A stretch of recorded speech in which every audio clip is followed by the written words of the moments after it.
Oh my God. And I know I say that about every interview, but this interview with Andres Bernal, oh my God, unbelievable. We just finished up his podcast interview. And when I tell you this young man inspired me, him, his wife, their team is amazing.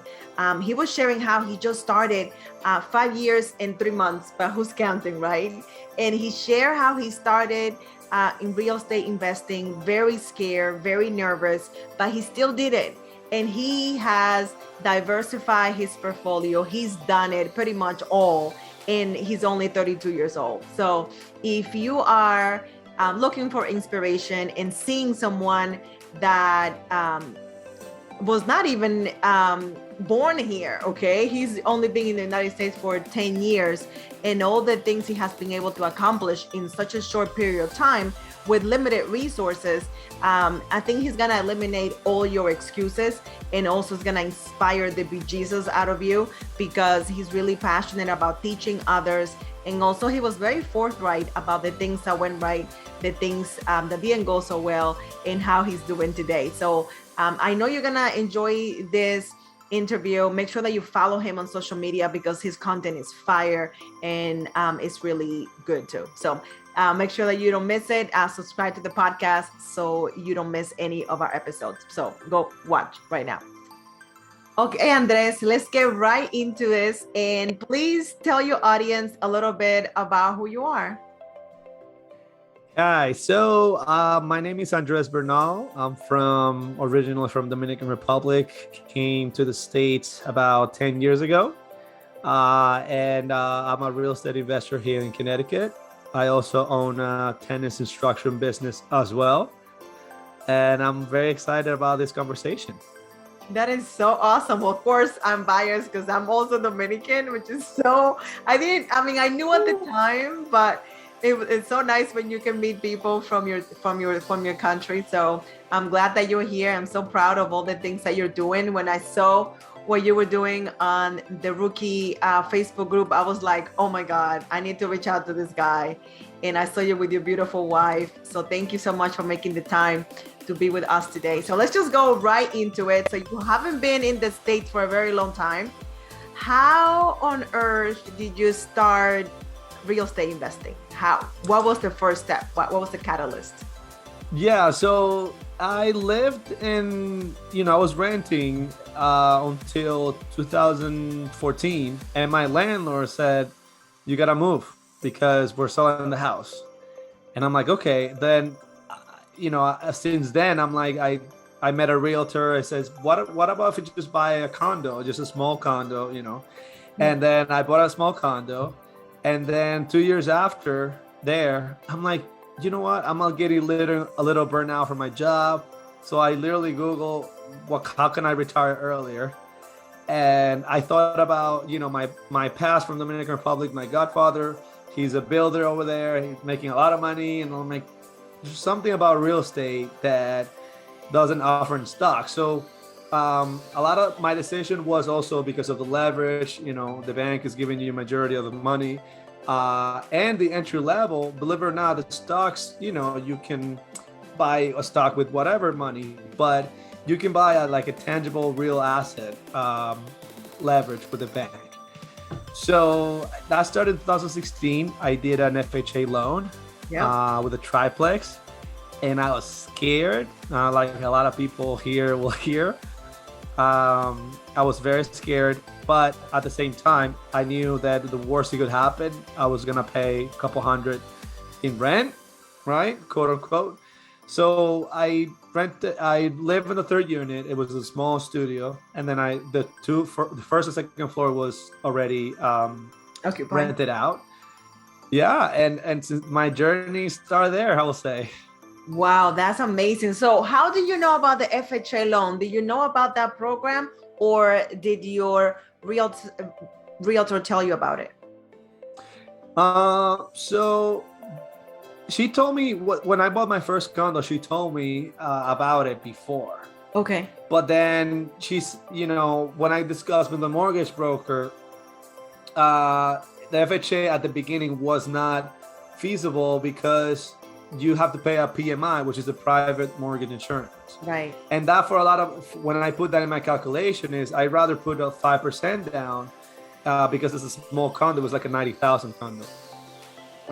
But then when I went to the triplex, it was a 210. Right. So I needed more money, and I literally, a lot of people don't know. I don't think I ever said this before, but what a lot of people don't know is I didn't have the money. I have the money for the down payment, but I didn't have the money for the closing costs. Wow. So what happened was that the house appraised. Thank God, they appraised for a little bit more. So we kind of, the seller put some closing costs, and then but I needed like 4,000 or 5,000, and I didn't have it. So I asked for my aunt, and then my aunt gave me the rest of it. So it worked out, and I bought the property with $2,000, which I don't recommend you buying a property with no cash reserves. If you're gonna do that, you should have some kind of like credit, like a credit card that you can access that money. But I don't recommend that. That is amazing. So you already have a condo, you're going for a triplex. You say you were scared, but you were not so scared that you stopped, right? So what was that thing of I'm scared, but I'm gonna do it anyway? So I think like I educated myself. I went to a course that I spent a lot of money that I shouldn't do, but I did it anyways. And I think that helped me to get confidence. But I think I'm a kind of person that, being from Dominican Republic, my dad always says, what's the worst that could happen? Right. And the worst that could happen was, I was gonna pay a couple $100 a month. And a lot of people don't get into the game because the worst that could happen is for them is they buy a duplex. For example, a lot of my students buy a duplex. They say, Andres, but it doesn't cash flow. And I'm like, it does. It's just you don't see it in your spreadsheets. But when you do the math, you were paying $300 in rent instead of $1,500. Right. So you're cash flowing $1,200. You just don't see it, Right. So a lot of people see it like that, but I think I saw it like that, and I said it like I'm working way too many hours. I bet a lot of people here are working 50, 60 hours. You pay a tremendous amount of taxes in this country, so why not just invest? And I think once I bought my triplex, and once I saw that I was saving $1,200-$1,300 in rent, and then I was collecting rent, and for me it was a game changer. I think, yeah. That's amazing. But I just think about, because I can see how going for a triplex, you had the down payment, which is nice. For FHA is between 3 and 3.5%, so that makes it doable. But then you also, many people don't know, you have to have closing cost money. And I love how you didn't have it, but you're like, okay, let's just see what happens. That is figure it out. Yeah. Right. And the thing is, it's almost like when you decide to go somewhere and maybe you only have enough money to get there, but you don't have enough money to come back, you're going to have to figure it out. And I think that's what happened for you. You're like, I'm going to start buying this triplex and let's see what happens. And then it worked out. Right. And a lot of people, your listeners, especially if they're like new investors, they say like, what if, let's say, the way that I calculate risk is, again, what's the worst that could happen? Do I have the cash reserves? Do I have the credit for that? And like, am I able to pay? Am I have a job to pay for that credit, whether it's in a year or 6 months? Yes. Okay. So what are you waiting for? And to be honest, I believe that 3.5% down, that's only in this country. A lot of people don't know that, but it's very rare when you only have to put 3.5% down. That for me is free money. If I could do that every year, trust me. Right.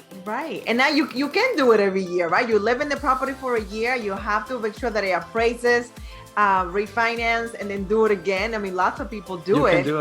You can do it. Yeah. Powerful. You can. So, and also, a lot of people don't know also, Catherine, that if you, let's say, what I believe is if you're, let's say you're married, you can get an FHA with by yourself, then your partner or your spouse can get another FHA. So Right. that is powerful there. So that will accelerate their journey faster because they have two FHAs going at the same time. It's just like the opportunities are endless if you let go of this is new, this is scary. Life is scary. Like getting up every morning, we don't know what's gonna happen, but we can choose. We can live scared and see what happens, so we can just be safe and then not have the things that we want to have. So, okay, so you bought the triplex and you were living in the smaller unit, which I love. That's what I would recommend everyone do. Like, you don't live in the nicer one. You get the crappiest one and you rent the other one. Oh my God. Yes. So how much were you saving by living there? Or did you still have the condo? So I had the condo and that was cash flowing around 200 per month. Okay. But it was very steady since the condo was kind of new. I fixed it up. I didn't have any capital expenditures or vacancy because the tenant was living there for 4 years. Nice. So I was 200, and then the 2 floors combined of my 3 family was bringing around 2,100, and my mortgage was like 16, 17. It was like 1,600, 1,700. Plus the utilities.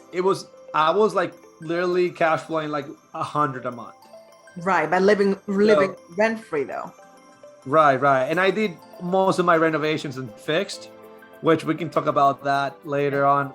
My journey has been crazy with the renovations. I've done literally every single strategy in real estate ever possible. So, and that's something that I recommend people to do at the beginning, but not like in the middle of the journey. So yeah, I was cash flowing and I didn't have any vacancy. Right. So that is goals. That is goals right there. You're living for free. It's paying for itself. And even though it doesn't look like a lot of money, that mortgage balance is going down. And they're paying that mortgage for you, which is like, they're paying you to live there, which is awesome. Yeah, that's amazing. I gotta tell you a story. So the condo, I bought it for 90,000. I put 5% down, which is what it was, 4,500, whatever. And by the time that I sold it 4 years later, I got a check for like, it was like 13, 14,000. Wow. In 4 years. 4 years. So I got cash flow. So I made, let's say $200, which is, 2,400 per year. Right. Times 4. Right. Times when I sold it. And I didn't pay capital gains because I lived there for 2 years. Beautiful. So, and then I remember like, this is awesome. So I actually, I bought my next car, I bought it cash and I'm like, I don't want to hand it in debt. I just want to go buy my car and get it done. Nice. That's awesome. I love how you're just trying things and not being afraid of what you didn't know. One thing that you mentioned earlier is that something that gave you confidence is that you bought a pretty expensive course, but you wouldn't do it again. Why? How did you get roped into buying the course, and why wouldn't you do it again? Yeah, it's a very famous company, which I'm not gonna mention the name, Yeah, that's okay. but basically they invite you for a day, like a day seminar. They invite you then for a weekend seminar, and then they literally brainwash you to say, I spent $22,000 and that I didn't have. Oof. But at this time, I was living in a condo. And then I had like $6,000 saved, and then they tell you the tricks to get the credit card increase the limit so you can pay for the course. I call at night my Chase Bank, can you increase my limit? Blah blah blah. Yes. Next day, I was so into it. Since I had a scholarship, I studied in Puerto Rico in a Catholic college. I didn't have to pay for my whole education because I was playing tennis. Um, I said, well, I didn't pay for my education, so now I'm gonna pay. So it's basically, it was like 22,000. I had a mentor for a weekend, and it was like a weekend in Virginia, and they teaches you, but real education shouldn't be expensive. And I tell everybody, like, if you spend more than a couple thousands on your education initially, Right. there's something wrong about that. And now at this level, I will spend 5,000 to join a mastermind. There with people that are higher level than me, right? Well, I will spend even more, but because I want to learn, right? But Right. spending 22,000, but you don't have anything, and education should be either free or low cost. And that's one of the things that I'm trying to change in this industry. Like, the courses that I offer are very, very, anybody can afford it. So I'm putting my el granito de arena. How do you say that? Right. Yeah. So you're doing your part to change it, Right. which is Right. good. That's really good. Yeah. Unfortunately, that I hear those stories, and it's happened to me. Like I bought this crazy course inside the pandemic, and it was crazy money that I didn't have. But of course, what do they tell you? You know, you're gonna double it. It's gonna be amazing. We're gonna be there with you every step of the way. Of course, you know, but they get paid, right? And neither here or there, it happens. I always call it that's tuition. You're never gonna that money that you pay. I call it life's tuition. You never forget. Like you will help other people not pay that, because it's like you feel taken advantage of, and unfortunately it happens. So buyer beware. Be careful when you go to those seminars, because especially if they're free at first, nothing is free. Okay, so for sure. All right, so you have the triplex, you have the condo, you're living for free there. What happens next? Okay, so at that point, I'm like, you know what? I have to get creative here because I was making, I think at the time maybe like 60,000, and I was saving a lot, but at the same time, I have a few expenses. So I'm like, I gotta get creative here. How can I buy all these properties? Because if I take all my savings, I can buy one, but that's it the whole year. And I want to grow. I have a grow mentality, so I have to partner up. And that's when everything started clicking. So I partner, and I was very creative. We can go in details if you want. Basically, I partnered with other two people. They brought the money. They basically lent me the down payment money, and we bought two properties. Then I was saving up with my own money. I partnered with another person. We bought the next one. Then I had my own savings. Then I bought two more, and that's how everything has evolved. I mean, partnerships. It has been, it has been a huge role in my career. So what I recommend to people, I'm known to be like the partnership guru, and but I don't consider myself a guru. I just consider myself someone that really needed it, and I was gonna make it happen, whether I get a good return or a bad return, just for the experience at the beginning. I just wanna get into that partnership, and I learned so much. Right now, I only have one partnership, but I learned so much about those partnerships that I'm not afraid to jump into another one, but it has to be now more crafted to what my goals are. Right. So no, that makes sense. So how, if you're only making 60,000, I know you're not paying rent, but how are you able to save so fast to keep buying properties? What are you doing that you're able to save so much money every month? I ate a lot of dinners. I think I ate a lot of sandwich with just cheese and butter, trying to save. I didn't go out that much. I didn't travel married that already much. at the time? No. I just got married last year, so. Oh, okay. Yeah, we're talking about 2016, beginning of 2017. So, Then I was just saving. I did a wholesale deal at the beginning.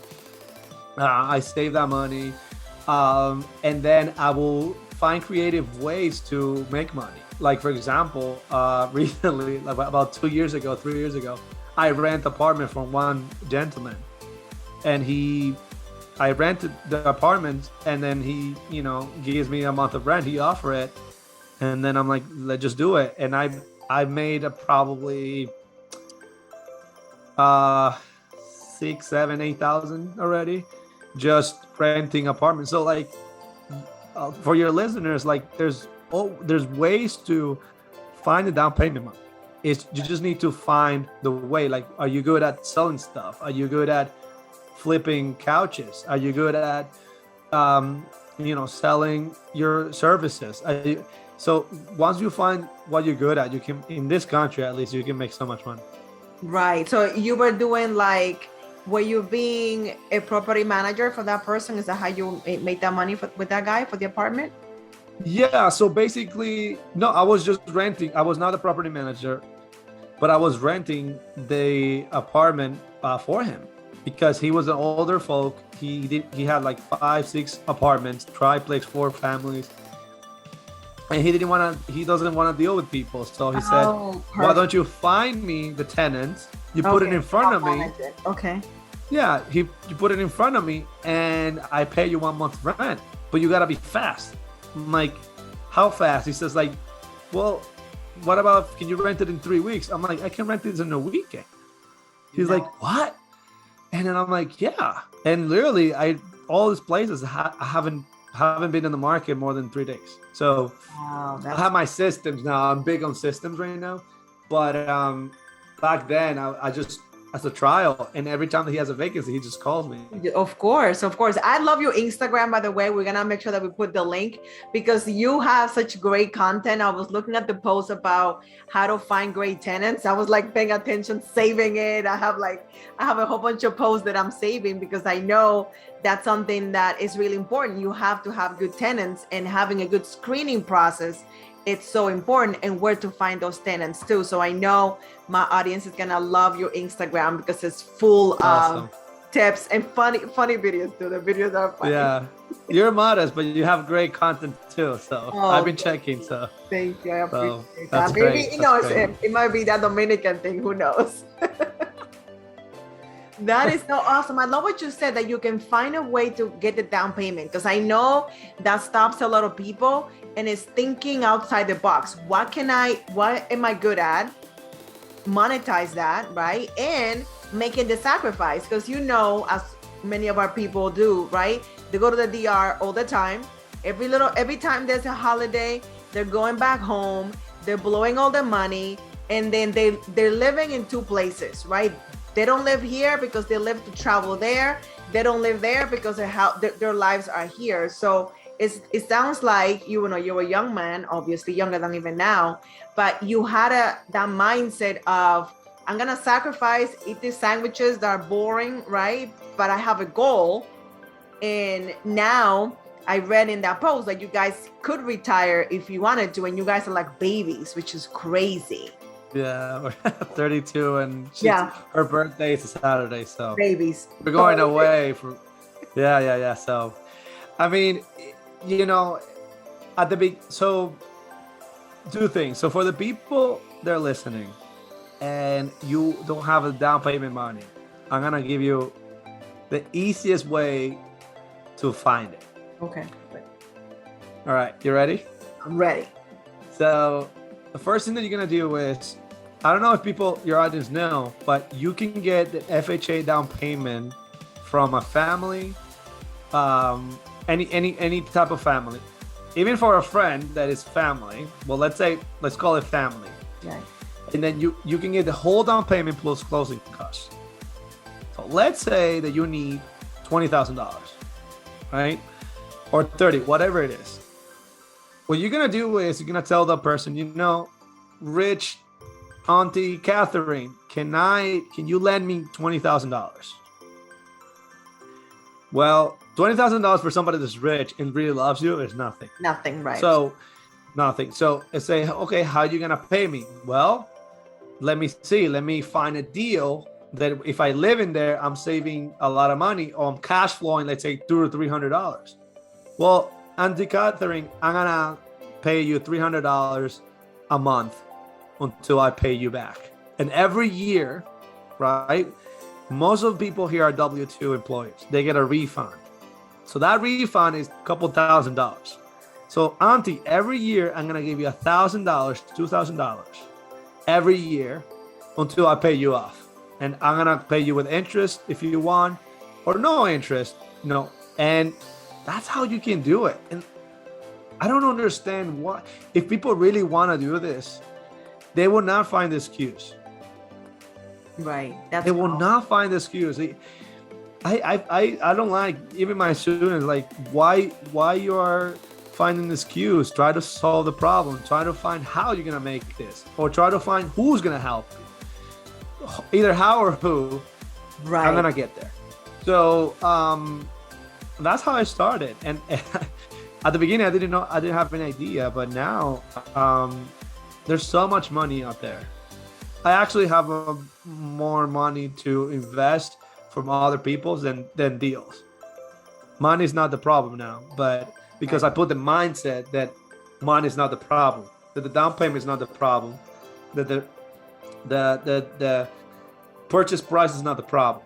Now the problem is the deals. The market is hot, but at the same time, if I tell myself, oh, the market is too hot, I cannot find deals.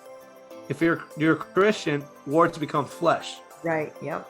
So when you say that, you're believing a lie, because there's deals out there. The thing is that you're not good at finding them. So when I hear people that say the market is hot, it's just like, I just think about, the market is not hot. I'm just not good enough to get deals, and that's the bottom line. That is so powerful. Yeah, absolutely. You have to speak the things that you want to see, right? So if you're speaking negativity, well, that's what you're going to see. Like, oh, I'm not going to find a house. Well, guess what happened? You're not going to find a house. And I love what you said. You have more money than you have deals, which is so powerful. But you probably wouldn't be there if you hadn't started all those years ago. So it's that catch-22. Like, I want to have that next level, but I haven't gotten started yet. Well, get started, and then you'll find, or you'll have that next level, which is so powerful. So one thing that I loved about your post, other than the beautiful picture of you and your bride, which she's gorgeous, of course, is that you said that at the beginning she was not into it. So let's talk a little bit about, if you have a partner and you're really into real estate investing, but they're not, how did you win her over? So we met October, and then by June the next year, I said I'm buying a house. Your lease is over. Let's just move and figure it out if this is gonna work or not. So that's the starting. And she moved, and we started, renovating the house, fixing it up. At the beginning, she was not 100% on board, because, like, again, it was not because she didn't trust me, but because she didn't know what was the world of real estate. Right. So, and then when I said to her, yeah, and I'm going to buy this one and then this one, she was like, oof, I don't know. So how you going to do that? And it all comes with the mentality, right? Like, how you grow, including myself, including most of, every human here. When you grow in the mentality that the money is an issue, and you grow up, with saying like, oh, you cannot do this, you cannot do that. In our country, when you're a kid and you try something new, yep. No inventen tanto, muchacho. You know what I mean? Like, right. All that imagination, all the creativity, it's like gone. So I, little by little, say, hey, by buying this property, let's go away with the rent money, or let's keep investing here, or you know what? How about if I don't know. I bought the house at that time on my name, so I said, like, the first couple months, she was a student, grad student. How about if you don't pay me rent or pay me anything. She's like, oh, really? So like, you have to show, Yeah. not with your words, but with actions, about little by little, baby steps of what real estate can do. And a lot of people, couples don't support each other. Number one, because of fear, because of like, oh, what if you spend so much time fixing the property and there's no time for me? Right. Or what if everything goes wrong? How that's gonna be affecting us? And real estate, the truth is, like, if problems in couples don't start with real estate, problems in couples start way before real estate. Right. And for us, it's been a journey. She's been so supportive. Love her so much. She's been all my craziness. When I talk too much about real estate, she supports. She asks questions too now. But back then, all the details about cash return and like appreciation, depreciation, and like tenants and all that. So at the beginning was a little overwhelming. When I live in that triplex, for example, she will stay a couple nights, and we will hear the second floor like screaming and fighting, and she has to go through that.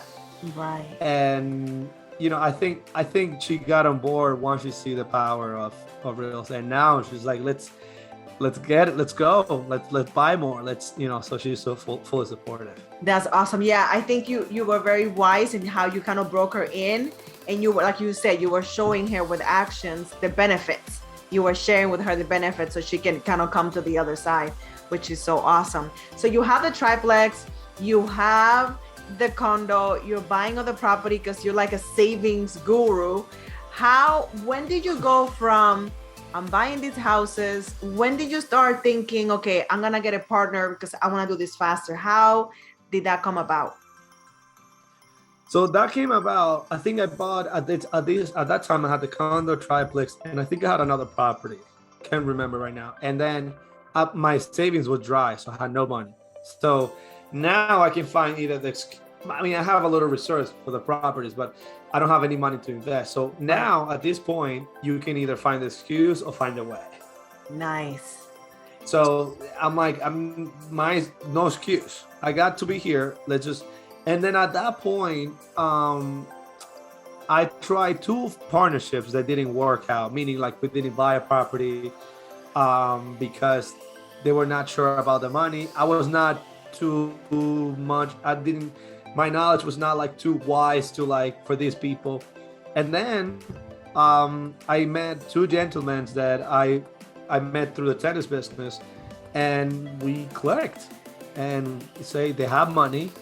And I was looking. There was nothing at the time. We're talking about 2019 or so. And at that time, I'm like, how can I buy the property? So we found a house that we can convert it to student rental. Nice. And we can dive deep, because I think I'm going all in on student rentals right now. Because I think they're the most recession proof. But at that time, it was just a house that we had to turn in the middle of January. We closed on December 30th. So we had to get it rented for January, and there's not a lot of students by January. Right. So I'm like, I was, again, fear. Every deal I had, there's always fear. My knees are always shaking. That never goes away. But at that time, I just found a property, had a piece of land. It was a good deal. And thank God that I did it, because our property is worth $70,000, $80,000, $90,000 more, but it was cash flowing because we rented for room, and it was such a good deal. So I think like the key to find partners is literally start talking to your inner circle first, like your friends, your family, and people that have money. Like, unfortunately, you cannot come to your brother that is have a hard time with money, right, and telling him about investing. So I will start with the inner circle, and then I start with family first, then I'll go with friends, and then I will go with people that might be interested, just networking. Right. So I think, yeah, partnerships are so powerful. I mean, right now, um, I could have maybe $500,000, if not more, to invest, and I don't, I'm still finding deals. Right, that's powerful because that's the other thing, you have proven yourself. You have a portfolio. You've been doing this for a minute now, so now people can say, hey, this guy knows what he's doing. I'm gonna give him my money, because money gets money. That's just the way it is. So you mentioned about student housing. How do you get into that? So in Connecticut and like in Massachusetts, where you are, there's a lot of colleges, and big colleges and small colleges. And right now, what their student housing they're facing is they cannot take every single kid in their in the dorms. Okay. The student housing is, in my opinion, the most recession-proof investment, because the people that are studying and going to college is way more than before. And even if there's a recession, actually there's a recession, people tend to go more to college because they're afraid of their future, right? So the student housing is a great model. It's, if you're gonna manage yourself, which I recommend start doing it for at least a year, you can rent it by room. So let's say where you are, how much like a two bedroom, let's say a 3-bedroom can rent it for, Catherine? 2,200, 2,500 a month. 2,500, right? So what is the school that is the closest? Mary Mac College. What is it? Mary Mac College. Mary Mac. So if Mary Mac College, if you can, you have to always look at your zoning, right? But any town here will allow to 4 people, unrelated people to live in one unit. So if you can rent it, let's say 2,200, buy for a 3-bedroom. If you can rent that house for $800 Per person. And then that's 2,400, right? If you can find another student, if you can put 4 people there, that's 3,200. I mean, it's so powerful, and they're still paying $800. Living in the dorms right now, at least in Connecticut, it costs $16,000 a year. Wow. Sorry, not a year. From August to May. It's not even a full year. Wow, a semester. Wow. Right. So I rented to students. My students pay between $550 to $650, and I have 4 to 5 students. And that is a cash cow. Not only because of that, but they also, when you rent a single family, they pay for water themselves. They pay for sewer. They pay for internet, gas, electric. So as a real estate investor, you always look into how to make it more cash flow, but also how to save money with those utilities. Whether you have separate utilities or not, every investor at least will pay $200 to $250 per unit in those expenses. And I don't have those expenses. So the return on those student housings, I mean, we're talking about right now, I don't see anything less than 16%. Wow, that's powerful. And one thing that you mentioned that I really liked is that you have pretty much tried every strategy in real estate investing. And that's how you find out where you want to be. Because if you let's say that you were scared at first, but you bought the triplex and you're like, okay, I already did that. I'm going to continue to buy triplex until I die. You wouldn't have found how to rent to students, right? But because you've done wholesaling, you have done the condo, you have done the triplex, and now you're doing college students, you can actually diversify and try different things and not be bored to death because you're trying different things all the time. So I think it's so powerful that you are trying so many different things, because it will help you figure out what's cash flowing more. And like you said, if you're a real estate investor, if you have one property, you're looking at how can I get the most money out of that property? For example, I know a landlord, he rents a triplex, and he gives away 2 parking spaces. I'm like, to each tenant. I'm like, why are you doing that? First of all, he could give no parking spaces, or give one, rent the other one. Then he gives storage for free. I'm like, what is he doing? Yeah, I rent my garages, and my tenants are happy that I rented to them. I rented for $125 per space, and they're happy to pay. No complaints, no nothing. So, and I have rented the parking spot too. I have a triplex that there's only one parking spot because of the layout, and I rent it for $100, and the tenant is happy. Of If course, I go to 200, yeah. We are in New England. You need a parking space, Right, because right, it always right. snow, right? right. My So, God. Yeah. So please pay Yeah. attention, guys. You have to maximize the money that you make from your units, and don't give so much away. People are used to paying. Trust me, they're paying all the places. They'll pay you too. Yeah. And you have to, a lot of people have to understand when you start the real estate journey, majority of investors doesn't see this as a business. And they feel bad about the tenants. So even they pay under market value, oh, I feel bad. I'm not going to raise rent. I'm afraid that person's going to leave. But you have bills to pay, and those bills are going to go up every year, whether you want it or not. My taxes go up every year. My insurance went up every year. My contractors now, if I want to, I have to pay them all those double. So when I increase rent, it's not because I want to make more money, but it's because my expense, I have to keep up with inflation, basically. I have to keep up with my expenses. I will be happy if I can make the same money with that property every year. I will be happy.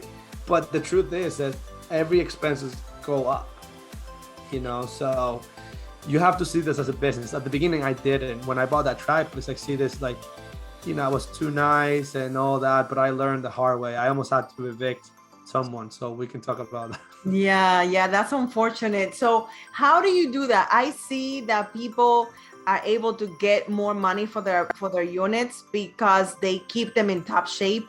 And when their tenants have any issues, they respond quickly and they keep the places in good condition. How do you take care? Are you self-managing now? And how do you take care of when the tenants have any issues? So I hired someone, and she is amazing. She does shout out to Patricia when she hears this. She does all my maintenance calls. Nice. And she started doing it last year, at the end of the last year. And I have systems, and this is systems that anybody can do, and they're super easy. They're not complicated. I use spreadsheets still. I can use a high level stuff, but I don't. Maybe when I get to 25, 30 units, maybe I will. But right now, basically, when any tenant has an issue, any maintenance issue, then she contacts the contractor directly, and she's in charge of the contractor to fix the things. And whenever they need to get paid, then they let me know directly, hey, this. So that has been a game changer, because again, the landlording is the hardest part. If you're doing rentals, it's the harder part of this business. You buy a property once, you close one time, but then you manage it forever. Right. And even if you have a property manager, you have to manage that property manager.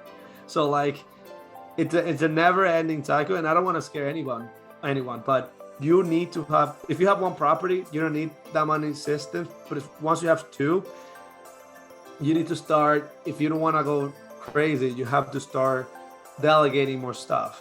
And that's when I started. I think when I had like 3 to 4, that's when I stopped doing the work and then just delegate everything. Yeah, no, that's powerful. I love that. It's smart too, because if you can pay, for example, $50 an hour to the property manager, and you can make $500 an hour, it's worth it to you to pay 50 so you can be free to make 500. So sometimes we get too greedy, right? But it's just thinking of how much is my time worth versus me employing somebody else to help me out. So that's really powerful. The time has gone by so fast. I don't want to leave anything out. Are there any deals that you definitely know we have to talk about, or any strategies that are gonna help people that are new in the real estate investing space? Okay, so do you want to talk about any particular deal that I have? Yeah. So okay. Yeah, sure. Like any deal that you're the most proud of, or them, or one that gave you the most trouble, you can choose. All right. I'm gonna talk about this one. So okay. I'm talking about this so people can be hopefully inspired. So in the middle of the pandemic, it was May 2019. The pandemic just literally hit. Everybody was freaking out. I had a house that we needed cash. We needed 150,000 cash. It was a duplex. The house was worth, all fixed up, around 200. At that time, I didn't have all the cash. It was a wholesale deal. And every investor, there was 10 investors that passed on that house. Wow. Number one, because it was an 1850 house. And number two, because it had some foundation issues.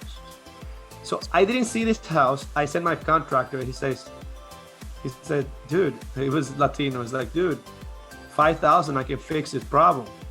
I'm like, really? Yeah. Okay, but we need the money. So at that time, I had a friend that told me, yeah, if you have any deal, just let me know. She sourced the down payment, which is the 100. We end up paying 144,000. We negotiated a little bit. We got in the contract. We put about 50,000. And I just sold that property two months ago for 310. Wow. So we made 120. But not only 120 plus the cash flow, it was cash flowing $1,000 a month. Wow. And it was cash flowing more than that because we didn't have a loan. Then we put a loan. I recoup all my money. So the renovation was split 50-50. So you gotta get creative. She put the money, right? Yeah. The renovations was split 50-50. That's fair. Then, right? That's fair. So we put 25 each. And then we did it. And again, at the beginning, when I had that property, a lot of people get the property, but don't know how they're gonna act. And just ask people, like, do you have the money? What's the worst that could happen? Well, you don't find anything, and then but you gotta try. So because of that, right now we're doing a 1031 exchange. Nice. Which is, for the people that don't know, it's basically the government's telling you, hey, you can do this thing where you can defer the taxes. It's not that you're not paying taxes, it's just deferring. The only thing that you have to do is you have to buy something that is more than the amount that you sold for. And there's some rules. Right. So now we're almost on the contract for 2 properties, hopefully, that is gonna cash flow 2,500 instead of 1,000. Wow. In this hot market. So I just get creative, and I think, again, I'm telling you this because I didn't know what I was gonna do. I was afraid. I mean, imagine your friend putting 144,000 and something going wrong. But the numbers are numbers, and if I said, and it was clear expectations that something can go wrong. At least we can rent it out and wait a couple of years. Right. And we waited 2 years, and she was aware of that. The expectations was clear, but we were receiving that cash flow. Nobody knew that it was going to be a hot market like this, but the numbers at the time that we bought it made sense. Yeah. So we were all in for 190, and the property was worth 200. We have $10,000 in equity, and we have cash flow coming in. So I want to invite people to think again like that. What's the worst that could happen? I don't see the market going. We can talk about the market if you want, but I don't see the market going south anytime soon. Right. And I love the fact that you listen to your contractor. Also, you have worked with him before. So if he told you he can fix it for $5,000, he had some equity, right? In the work that he had done before. So if he said he could do it, you trusted that. And with that inside information, you were able to make this deal work where the other people probably didn't have that contractor, right? Which is a good thing. Or many people get scared of foundation issues because they can be worth a lot of money. Yeah. Mm-hmm. Wow, that's good. Yeah. Go ahead. And the thing with the market is people have to live somewhere, right? And the market only is bad if it goes down, if you have to sell. You could just wait it out. It always goes back up anyway. I mean, that's my opinion. What do you think? Yeah, I mean, I'm still buying, and I'm actually going hard because I think the market still going up this year. I don't think it's gonna go crazy as the last couple years. I think it's gonna go more normal. Like, I think we saw like a 15, 20, 25% growth. I think we're gonna see maybe 10 or so, something like that, which is still a lot. Yep. In New England, at least, if it goes 3 to 4%, we're good, right? Yes. So every year, right? So I don't see the market. So I'm buying the property, and I'm betting more on cash flow right now, because that's what we're looking for, me and my partner. But also, you can have also equity. Like, you can have, like, right now I'm trying to have some equity, but if I don't, I at least have the cash flow as a cushion.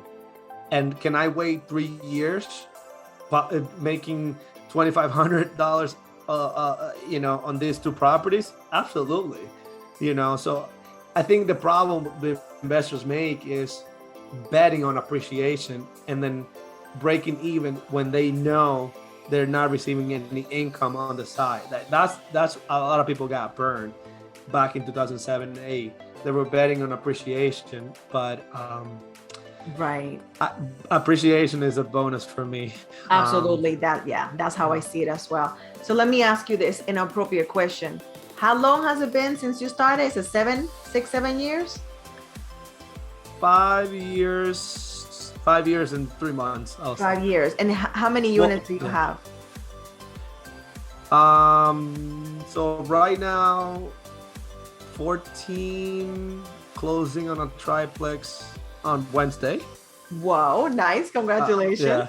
Thank you. Hopefully. We're leaving to Costa Rica, me and my wife, because of real estate. Help a lot too. And then with the 1031 exchange, we're looking to buy 3 to 4 more units. So I don't know, maybe I will end up in the 20 by the end of the year. And again, I don't look at unit count. I look at cash flow. And if I cannot get $400 or $500 per unit in cash flow, I don't even look. Or I see what's the potential, because I'm buying this triplex and I'm closing on Wednesday, and the cash flow is like 500 now. But once it's all fixed up, market rent is up, that is going to be 1,500. Right. So that's what I'm looking for, the cash flow, not the unit count. I could buy apartment buildings.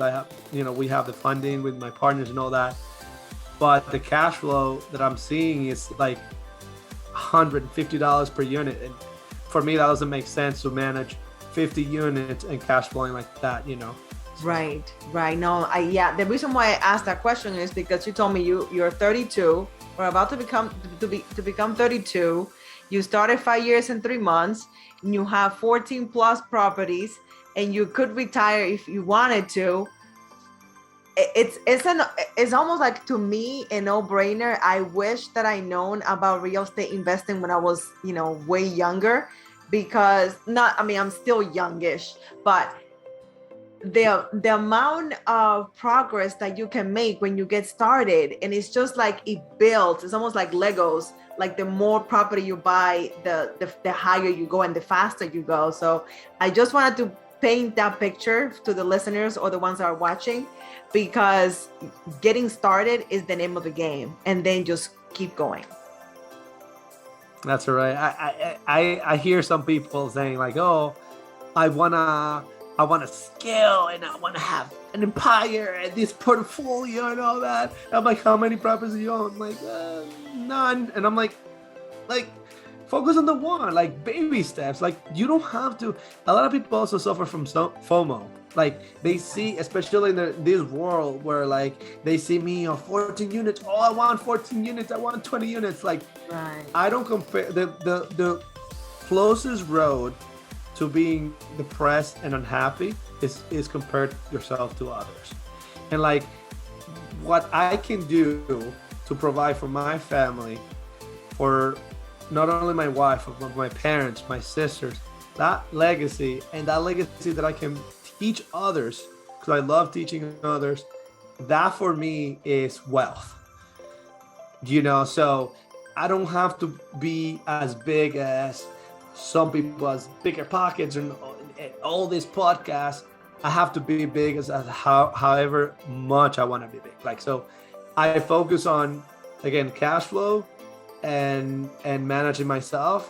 I'm working on something that I cannot say right now, but that is going to be beneficial for thousands of people. So right now I am me, and I'm comparing to who I was yesterday, not who I see and admire. That is so powerful. I think you free a lot of people right now, especially people that are brand new and trying to be like somebody else. They don't know the headaches. They don't know the sacrifice their family has to make for that person to be gone all the time. And that's okay for them. But if you want quality of life, then that's not going to work. So I love the fact that you share, you have to compare yourself with yourself and choose the quality of life that you want to have. That I think is one of the biggest nuggets for sure. So let me ask you this. I know you're working on some things that you cannot share, but what have you learned about real estate investing now that you wish you had known when you first got started? I think that I would have bought more properties. Definitely. If I wouldn't know the market is gonna be this hot, I would have tell myself that education doesn't have to be expensive. I would have tell myself that don't spend on things that are not assets, like car payments, which I think everybody should pay their own car cash, but that's just my opinion. Right. I would have say live below your means until you can afford what you want to have.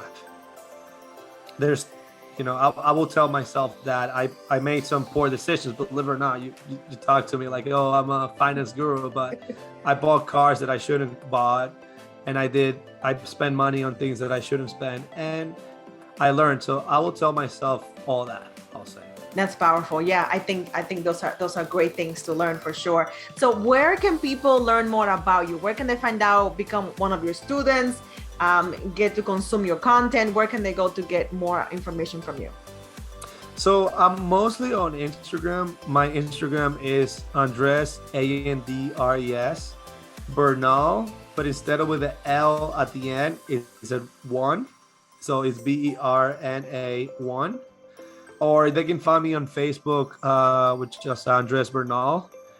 And Instagram and Facebook, but mostly Instagram. I'm betting more on Instagram this day. So I put most of my content there, on Instagram than Facebook. So awesome. Yeah, we'll make sure to put that information in the show notes, because I know that they're gonna benefit from all the content that you're sharing. I want to thank you for your time. I appreciate what you're doing for inspiring me and inspiring all the people that are watching that post. And I'll put the link, a link to the show notes, on the show notes as well, because it was really inspiring what you share, and it was not braggy at all. It was just inspirational. Like, this is what I have been able to do with my wife, and how happy you are doing it your way. So I just wanted to congratulate you and encourage you to continue on sharing your story. We're doing our part, and we'll definitely share it as much as we can, because I know there are other young people, and maybe not so young like me, that are getting started and wanna follow in your footsteps, or at least learn from what you're doing. So thank you so much. Oh, thank you. I have to say 2 things. So Honestly, you look very young. You joke about like, oh, I'm not young, but you look young. And number two, well, thank you so much for this interview. I really appreciate. I hope a lot of people can share this. A lot of people can take this with them, and when we can reach as many as possible. And thank you for taking the bravery to start a podcast about real estate. It takes a lot of courage. I give you a lot of credit for that, and I hope you get 1 million followers this year. I appreciate that. I received that. Thank you so much. And I know that hopefully we'll have you back on the podcast after you can tell us the thing that you cannot tell us about. So. Yeah. I will announce it on my Instagram, so everybody follow. Yes, absolutely. Yeah, absolutely. So thank you so much for tonight. So I appreciate you, and we'll see you soon. Thank you.